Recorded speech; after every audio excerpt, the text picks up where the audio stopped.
Well, I've just purchased a mini lathe from Princess Auto. A lot of contributing factors to why we went with the Princess Auto mini lathe. And at the end of the day, it simply came down to if we weren't happy with it, you can go back. Price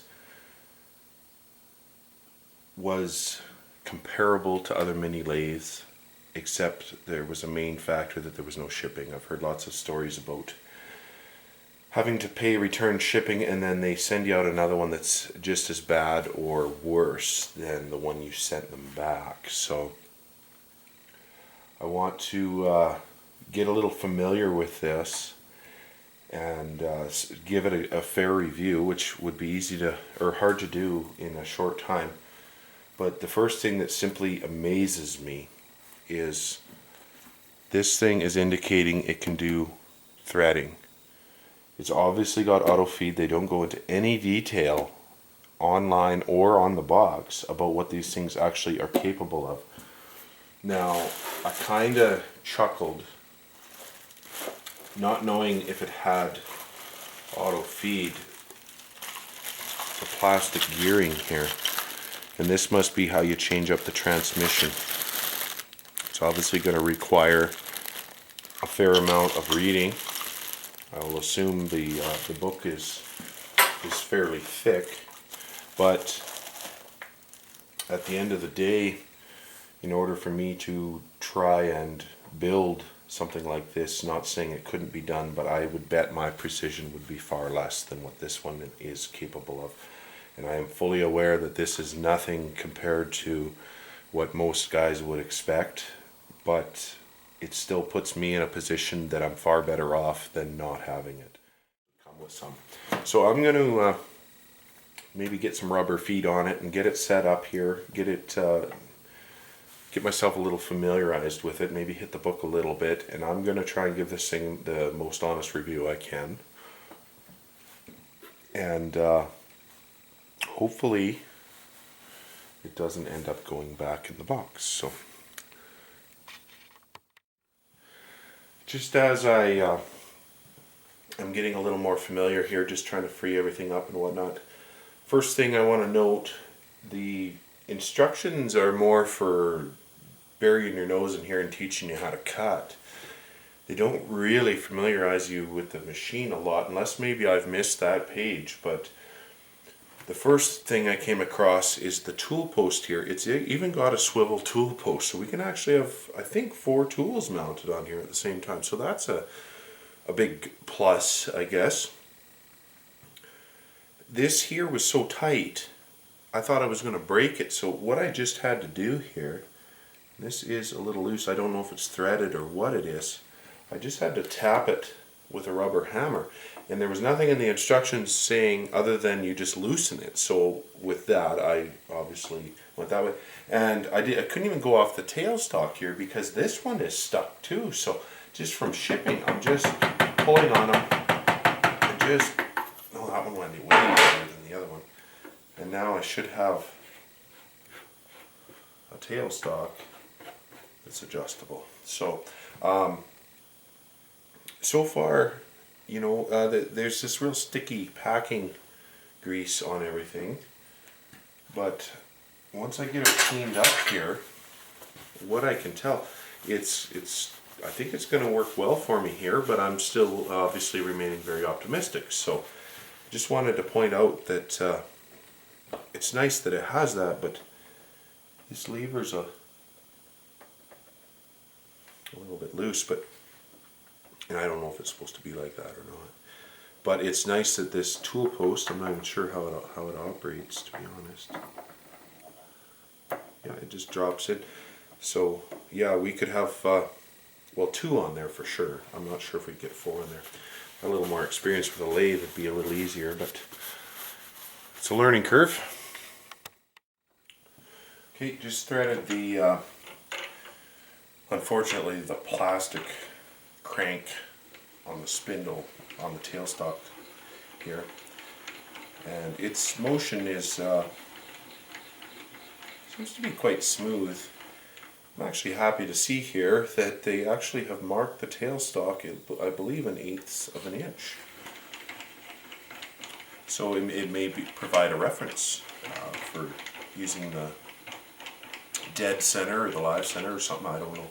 Or even maybe even drilling a hole, I guess you could set that to 0 and you could depth your hole in 1/8 or 1/16 of an inch. So not too shabby there. Try this lock out.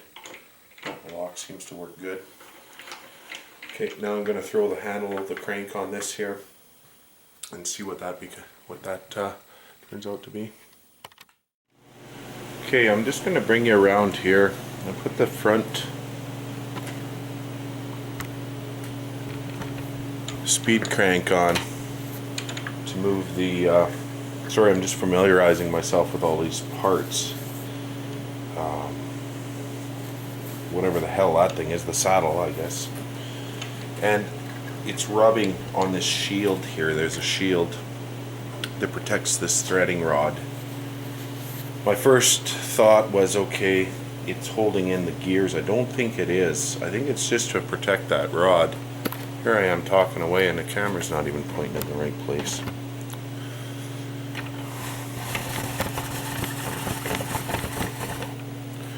So I don't know how well you can see in there or not. Here, I'll turn a light on. I don't think that really helped either. Anyway, this shield here that covers this threading rod is rubbing on a gear in here that drives this thing. It is rubbing the paint off, and if I bend it down, it gets worse. If I bend it up, it's virtually free. It's a bad place to put your fingers though. So I just wonder if I should try and bend it up just a smidge. Oh, I see. Well, that might be an easy fix. These are loose. I'll give that a whirl, see what that does. Okay, I just tightened up these 2 Allen heads, and other than the grease that's on the bed there, we don't have any more contact. So I wish I'd noticed that a little sooner before I rubbed the paint off of here. But it's still not a big deal. Glad it wasn't anything serious, and I'm glad I didn't bend this to start with.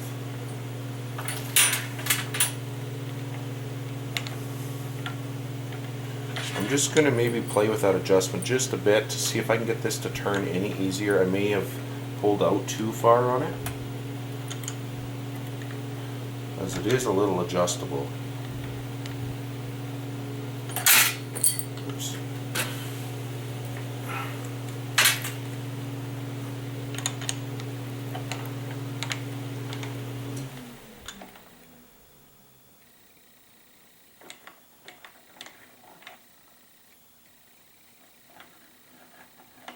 That does seem to be a little bit better. I think that grease is playing a pretty big role in it binding. So here's the saddle lock here, and it's still got motion in it with the lock on. So a little bit of gear lash there.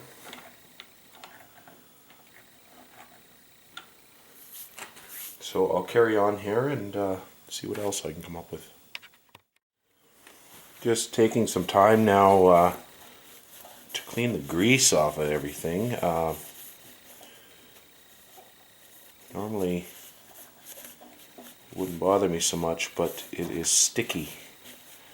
But it does come off rather easy with, I just spraying some WD-40 on and then just wiping it down with a paper towel. It's nice though that it doesn't come all half rusted, but it seems like a little bit overkill. So the other thing I want to point out is when I crank this cross slide all the way in, it actually contacts this guard in the back. I'm not exactly sure why. Even if I rotate the compound, that's not going to change. So it may be a point where I just take this guard off. All that guard is going to do is collect debris anyway, cuttings and stuff. Alright, we got success here. Had to resort to the book. You just slide the compound all the way back to reveal the two hex head bolts. And this here actually slides back far enough so you can actually unthread it. And then it just threads back on. So not the most convenient thing. Figured out what this is for. It's for a shield that you can imagine what I have to say about that. So that one's going to remain in nice shape along with the other one, most likely the chuck guard. But so I think all in all, we've got it to a position here, leaving threading aside, we've got it into a position now that we are probably getting pretty close to putting a piece of stock in there and just giving her our first cut.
For the life of me figure out what's winding that.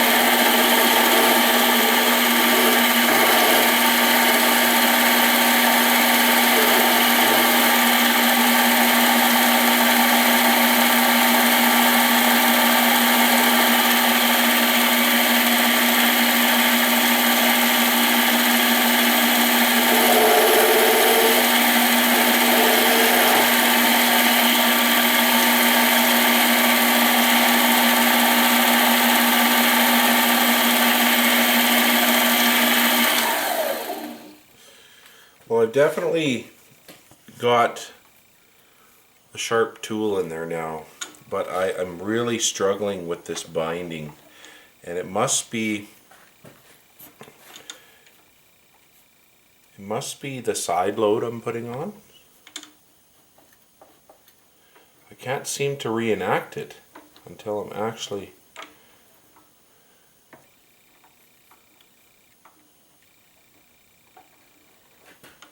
it seems to be dragging though on almost the threaded rod or something, but I'll see if I can do a visual on it there.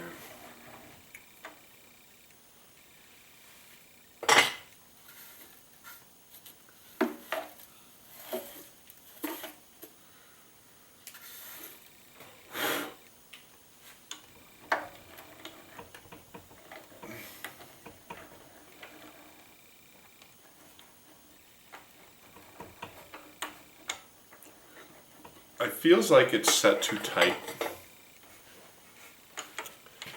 And I was screwing around with these screws here before. I didn't really know what I was doing. I still don't.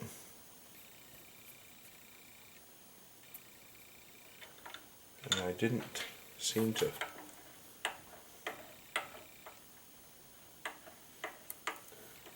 figure out what those actually are doing.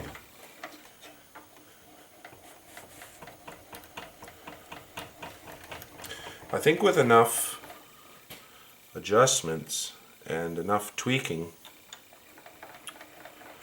I'm make this a tool that I'm proud of. I'm sure hoping anyway.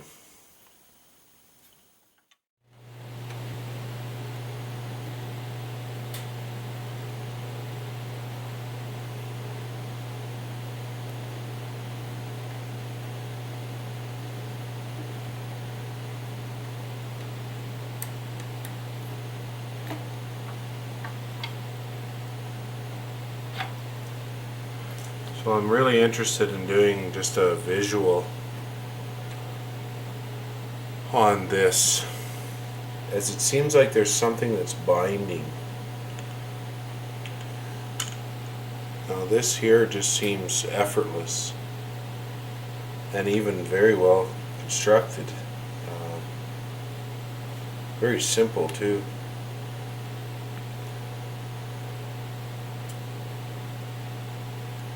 I wouldn't say there's too much lubrication in here. In fact, looking at this gear here, you can actually see filings.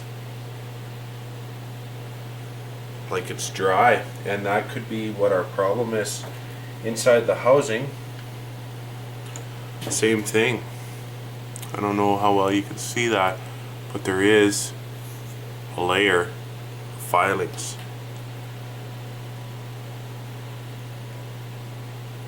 We've already got filings in our drive engagement.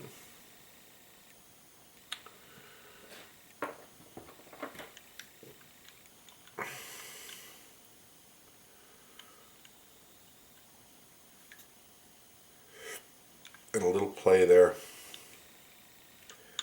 I think maybe a bit of lubrication here isn't a bad thing. You can see here where it's shiny, almost like it should have been lubricated and never was. So now, since I've got this apart this way, I think it's best we slide the saddle and we see if it's going to bind anywhere or where its adjustment is at.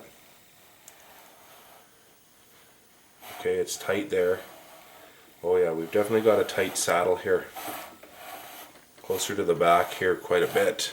Not really where we'd be hanging out with a tailstock on. But we do have a certain amount of resistance, like I've got it tightened up too much. And I cannot point the finger at anyone there but myself because I was screwing around with those, not knowing what they did.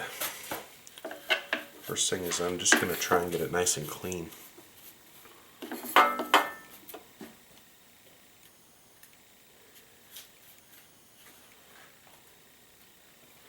I thought oiling it was a good idea, but realistically that just attracts filings. I shouldn't have done that. Well, I should have, but I should have wiped it off, I guess, before I started cutting. So I think the first thing I should do maybe is grab the blowgun, give that a blow job.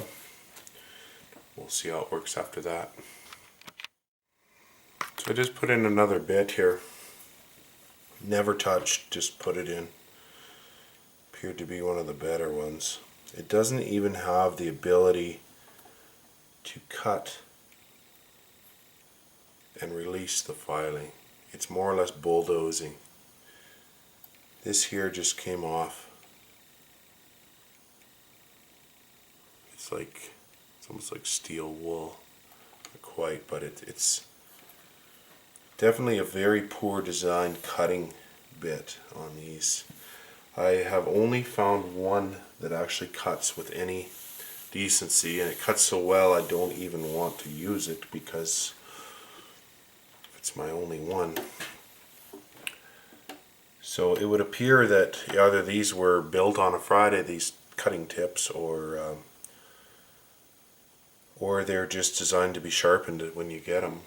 It doesn't say anything, but I'm definitely going to give the tips a very poor review, and they were actually a separate purchase. Here's the box they come in. So just so you're aware that if you can't sharpen them or don't know how to sharpen them, they may not be a good resemblance of the lathe itself. So overall, I'm still not done my review. I've had about 6 hours of lubing and adjusting and testing and trying, and keeping in mind I'm no machinist, so a machinist would know his way around this a lot quicker than I would. I am very, very happy at this point. Look at how this saddle is working.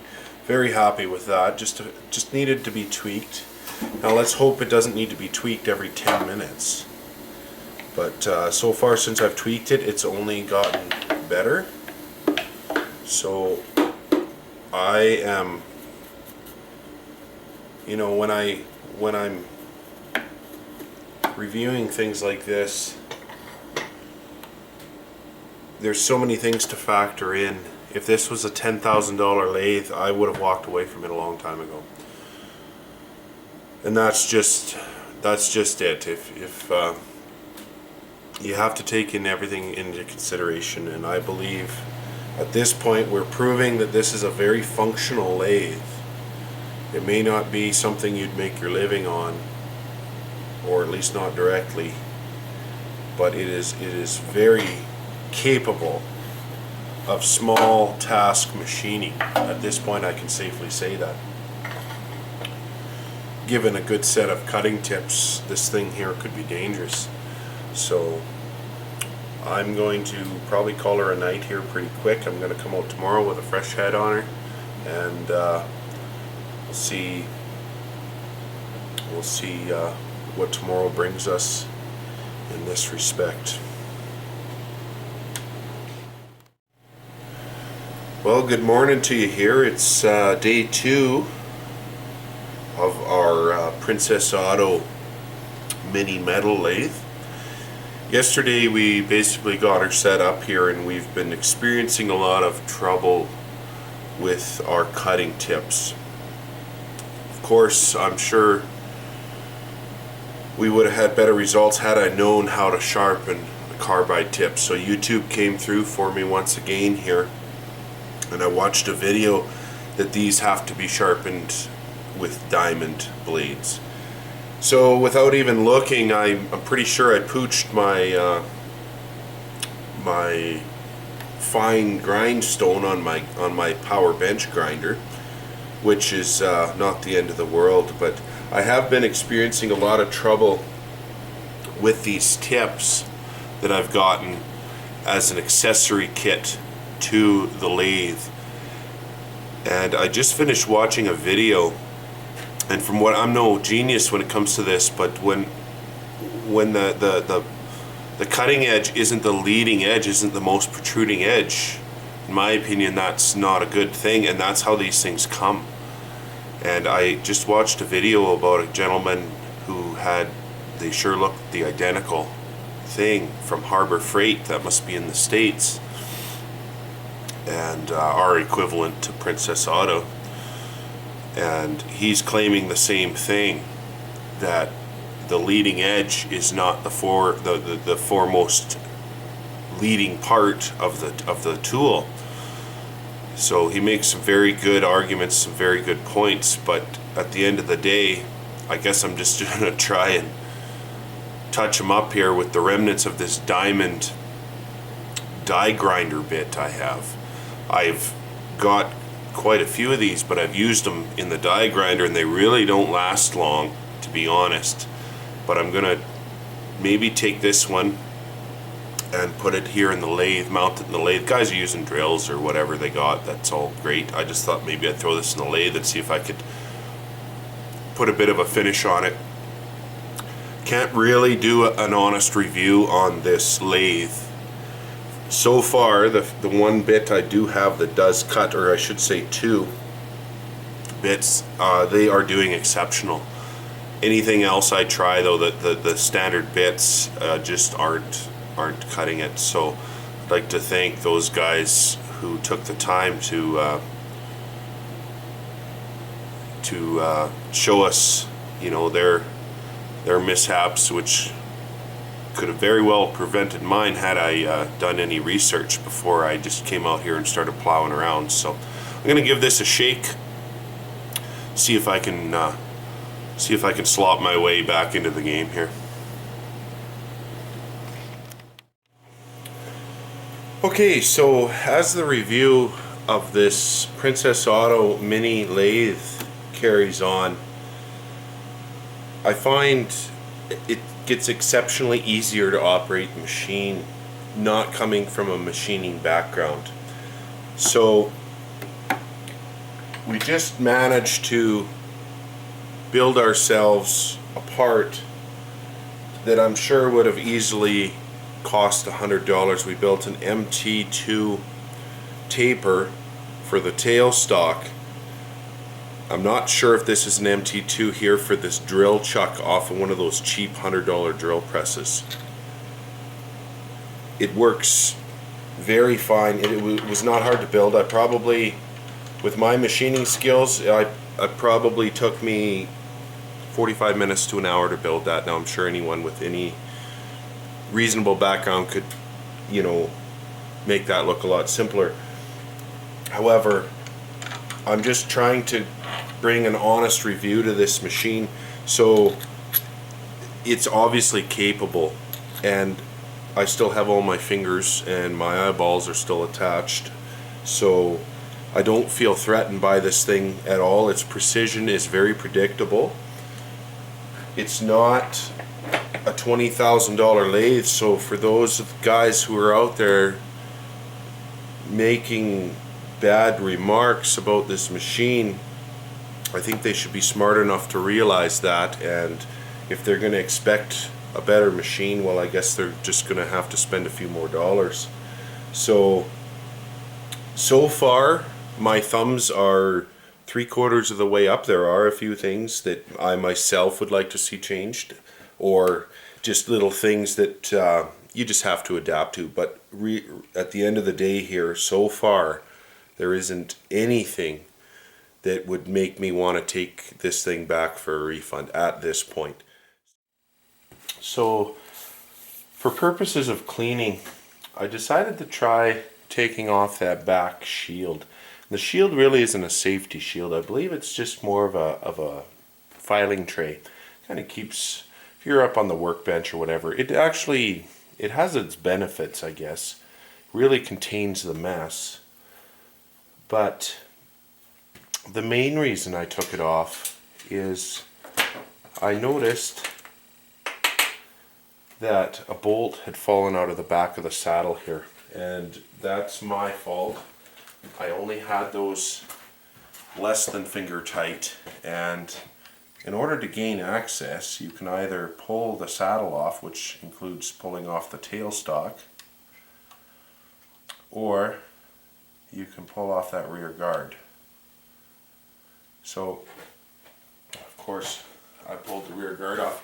It makes it feel a lot more open immediately. I haven't really done much with it here. I'm just going to check the operation of the cradle, or the saddle, sorry. And the other thing too is if you use compressed air to blow the machine off, that it kind of blows it back at you with that cradle on there, or that shield on there. So I guess it opens it up so you can do a better inspection on it as well. So I do have a little bit of a tight spot going on. Another thing I want to point out is while I was working on this, facing this, and just in this general area, the saddle didn't move much. It was only moving about 3/16 of an inch, and it was more in and out on the cross slide.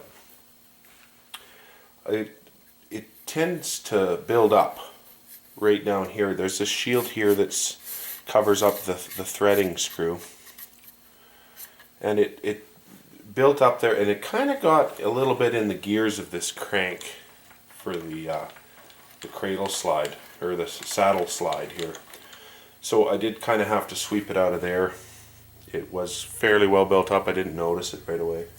So, but all in all, I'm very happy with the work I can do with this thing, and I'm still, like I say, still haven't completely reviewed it, but I can be more than certain that for my needs, this thing is $1,000 very well spent. So I'll see what else I can come up with here on it. But like I say, we're getting to a point now where I can actually do some useful things with it, and this backing plate is no exception.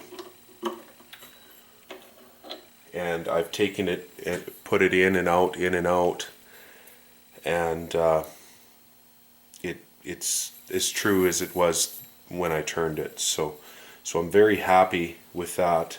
I'm finding there's a certain amount of reliability here, and you can really start to trust your numbers here on these dials, you know, give or take thousandths of an inch. But I still haven't rectified this one here. Once in a while this gauge here will stop. Of course it's not going to do it now, but it does, and it is stiff in certain places, so I am going to try and finesse that in. And same with this guy here. It doesn't get stiff, it's just constantly stiff. The other thing I may try and fabricate is a positive stop for the saddle, because with this backing plate I'm going to want to be able to set myself up so that I can't gouge the backing plate when I'm doing intricate work. So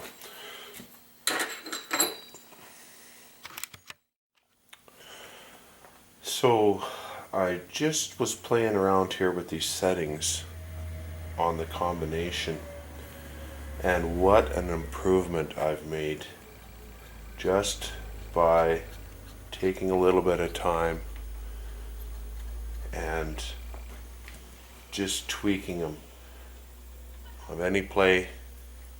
But now I've got virtually a full stroke. It was getting tight, well, it was snug the whole way, like you really had to turn it. Not really, but you had to definitely, you knew it was there. Now it's just effortless. And it would get tighter as it got in farther. Now it just seems to be right before it runs into its stop, where it runs out of its stroke. It gets a little, right here, it gets a little bit choppy for the last few cranks. But knowing that, a guy can try and work, you know, where it's a little more fluid. This is well worth the time I just spent on that. This here still feels tight, and now that I've done this one, this was the worst one, now it's easier than this one. Now I'm definitely going to want to go back and tweak this one here. And you know, I think it's just taking a little bit of time to just tweak it. I guess it seems to be making it that much more enjoyable. I've just backed off each one of these Allen screws just ever so slightly, and it just frees this up so amazingly. So I think they're probably maybe compensating for a little bit of, they sooner push for the tightness of everything and a little bit of break in, rather than, you know, having them too loose and having people complain about that. So really all I'm going to do here is I backed them out just a bit now, just tighten them up until it increases the drag. I want to work on this one here because I did have a tiny bit of end play when I did that. So they don't send you the Allen wrench for this, or the wrench. 7mm, and I believe it's a 4.5mm Allen wrench.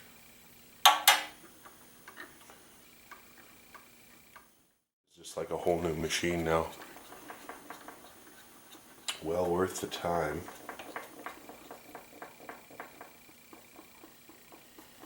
No noticeable play. The only real play you get is if you're using your combination. Even when you lock this in, it'll stay once it's tight, but there's definitely some gear lash there. See that bit of gear lash there, which I think is standard.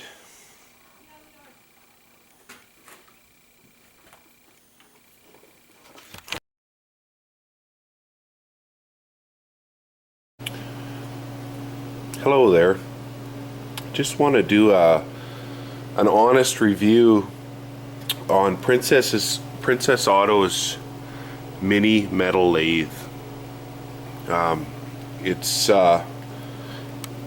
one of those things where you get a lot of mixed results, and when it was time for me to decide what to do, really wasn't too ambitious about just running to Princess Auto. I looked at it quite a few times and just didn't think the money was there. But when you really start shopping around, there's two things you'll find. One is it's pretty easy to spend a lot of money on a lathe, and two is there isn't many options out there for a hobbyist or a backyard kind of mechanic, for guys who aren't machinists. So I did some research on these ones and the ones online, and overall speaking, you hear horror stories and stuff, and I thought I'd like to rectify it. So after a lot of research, we decided to go with the Princess Auto mini lathe for one main reason: is they always stand behind what they sell you, and if you're not satisfied, they'll do whatever it takes to make it right. Which in this case, and in anything you buy from Princess Auto, is they will always give you your money back. So we decided to go this way. Rather than spending money on shipping, we could save a few $100 on the actual lathe, but then the shipping would just take us right to town if we had to return it. And I've heard guys returning things, paying for shipping, and then they send out another one that's even worse than the one they started with. So with that, with having these guys beside us, and they're only 45 minutes away from us, so it's not the end of the world if this thing had failed. We just wanted to give it a really fair review, and we wanted to maybe target the guys who need these things, that can't afford this $10,000 lathe to be set up in their shop. And you know, quick overview of the machine here, just some of the basic controls here. It's completely variable driven, which is a nice option if you're not sure if your work is true or anything. You can just slowly dial it up. It's quite nice. It's forward and reversible. They've got this nice emergency stop here, and unfortunately the instruction book doesn't give you a lot on the small little questions you have. It's there when you need it, but it's not a full meal deal sort of thing, and you find yourself looking. But the way this works is you just leave it open, and if you get into a situation, you just simply tap it down and it locks the emergency button, and then you have to reset this switch and release that again, and you're off to the races again. So it's a 3rd horsepower. To me, that doesn't really mean much. I'm not a machinist, but for what I've done with this lathe so far, it seems more than adequate. It's 120 volt power. On this side here, we have the screw feed transmission, which I cannot believe this thing even had it. They don't advertise these things very well. They don't label the boxes very good, and I didn't even know that it actually has auto feed, and it has screwing capability for threading, or threading capability we'll call it. So that is something I have not really done much with, and I'll be honest, it's not a real shiny system. What they give you is a bunch of gears in a box, basically in a bag, and then they give you the instruction manual that tells you how many threads per inch and all that. And I just haven't had time nor the desire to learn that function yet, so it would be very imperative that you keep all those gears and the more importantly the instruction book. That's where it all comes down. So here is a mount for a safety shield that comes over the chuck, and it's mounted so that if it's not closed, the machine doesn't work. You can obviously tell what I thought of that idea. So I just leave this little micro switch where it belongs, and then the lathe fires right up every time you need it here. So on the back side here, ooh, I don't know if you'll be able to see that when I do that. On the back side here we have a high and a low, so this is high.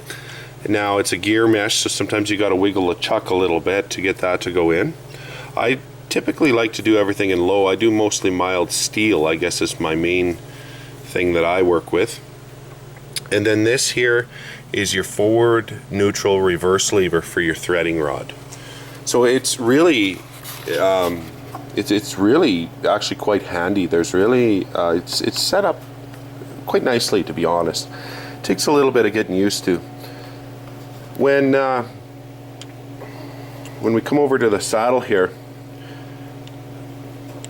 the first thing I'd like to mention is I have big hands, and if you look at these two, here's our saddle and here's our cross, and every once in a while my big fingers don't even fit through there, so you can see a little bit of a conflict of interest there, but still it's just something you got to get used to. The gauge here on the combination is very crude.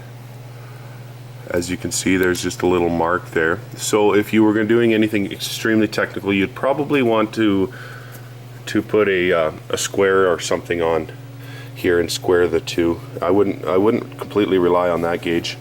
The dial indicators, it's 40 thousandths every turn, and then they also have this little marking on here that shows you between those two lines it's 1/1000th of an inch. So it actually it's not a bad system.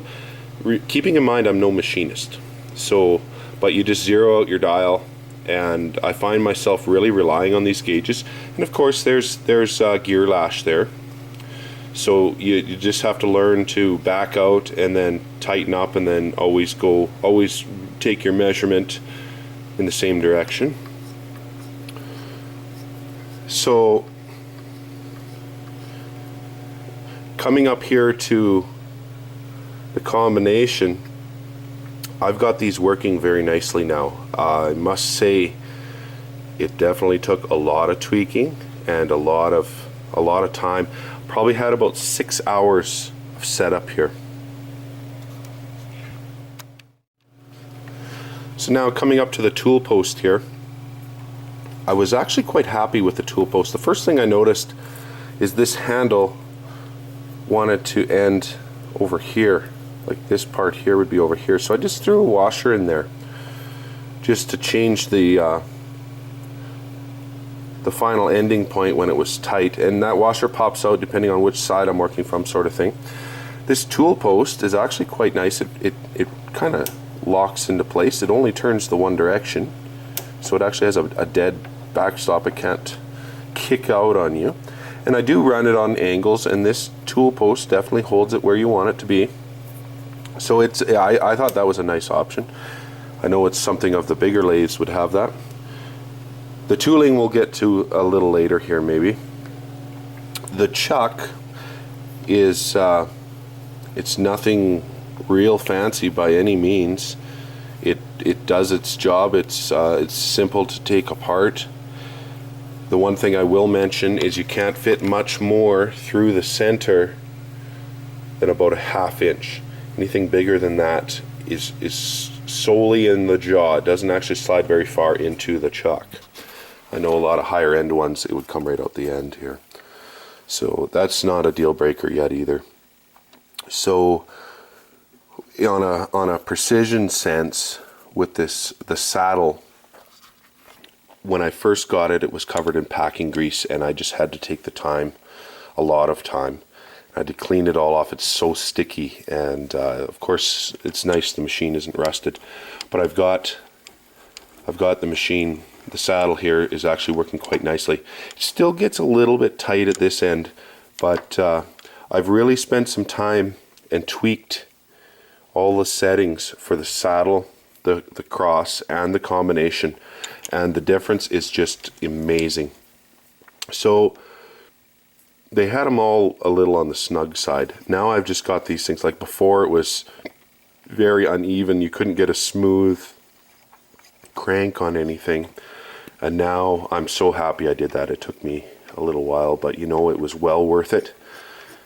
And nice smooth, well, smooth for being $1,000 lathe. So here's our engagement for our auto feed, or our threading tool. I also use it as a saddle brake. So if I'm using the combination, you let all that lash tighten up, and then the combination works well if you're cutting. So I've really struggled with this guy right here. As it gets back farther, the saddle wants to bind, and it's every time I set this guy here up. I don't know if that's in thousandths or what. I'm not sure. It's nice to have it though. It makes it look fancy when that little wheel's turning. So what I just did is I noticed there was a little bit of grease and debris and filings on this rod. So I actually just run the auto feed all the way out, and it cleaned out those threads for me. And now it seems to be better. It's still, yeah, it's way better. Like this wheel would work here, and then when I got down to the middle it wouldn't, because it was tight here. So I'd set it on this end, and then when it got to the middle it wasn't even touching, and I think it was all the debris in the threads. I tried adjusting this, but it's not really adjustable. So that's kind of where that's at. I've had the saddle right off. Everything comes apart really nicely. Really easy to work on, practically built. The tailstock has nice access, and it's nicely functional, and you can actually really get it. You can really get up nice and tight with it for smaller work. And then the other thing I liked is they marked the tailstock. I don't know if that's a standard thing or not, but they've marked it in, I believe, 1/16 of an inch. And it's quite nice for boring holes and stuff. So, tailstock lock on it. So I haven't had any trouble at all with the tailstock. And when you back it all the way in, it pops out. There's a dead stop there, and it pops out your dead or live centers. So the lathe itself comes with a dead center. I thought if we're going to give this thing a real shake, I'd also grab a live center. So it's an option. You can buy it. It seems to be of very good quality. I should say very good value. Reasonable quality, reasonably priced.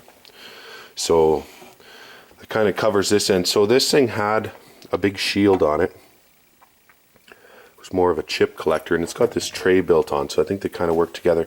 But I did have a bolt loosen under here, and these here are just hardly tight, these bolts that hold the saddle on.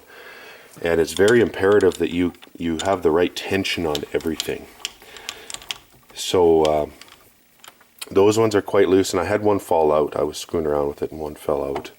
So this pan had to come off, and now I actually like it better without that pan there. So that's just a personal option.